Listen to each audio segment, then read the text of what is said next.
ये कहानी है एक ऐसी भाभी की जो घर को अपना समझती रही और एक ऐसी ननद की जो उसी घर में उसकी सबसे बड़ी दुश्मन बन गई। सीमा एक साधारण संस्कारी लड़की थी। शादी होकर वो शर्मा परिवार में आई।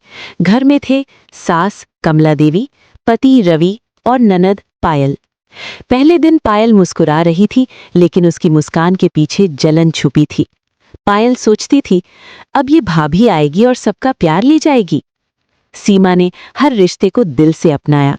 सुबह सबसे पहले उठकर रसोई, सबके लिए चाय, हर किसी की पसंद का ख्याल। लेकिन पायल को ये सब चुभने लगा। एक दिन पायल बोली, भाभी, मायके में यही सिखाया है क्या? चाय में चीनी कम है। सीमा चुप रही। दूसरे दिन, भाभी, आपसे तो भर संभल ही नहीं रहा। धीरे धीरे ताने बढ़ते गए। सास के सामने मीठी बातें, पीछे से जहर। पायल सास से कहती, माँ, भाभी आलसी है, सारा दिन फोन में लगी रहती है।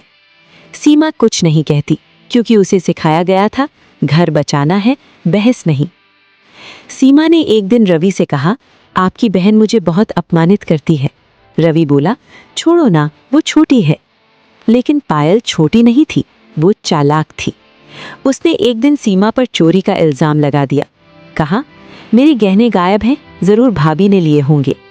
सीमा का दिल टूट गया। उसकी आंखों में आंसू, लेकिन मुंह से एक शब्द नहीं। सास ने भी शक किया।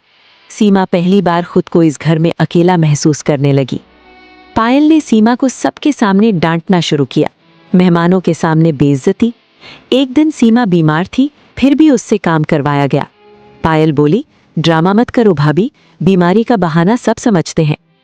उस रात सीमा अकेले कमरे में रोई। उसने सोचा, क्या यही मेरा कसूर है कि मैं अच्छी हूं? एक दिन घर में सीसीटीवी कैमरा लगवाया गया। गहनों की चोरी फिर हुई। कैमरे में साफ दिखा, गहने पायल ने खुद छुपाए थे। सास के हाथ कांपने लगे। रवि की आंखें शर्म से झुक गईं। पायल रोने लगी, मुझे डर था कि भाभी सबका प्यार ले जाएगी। सीमा चुपचाप खड़ी रही। उसकी चुप्पी ही उसका सबसे बड़ा जवाब थी।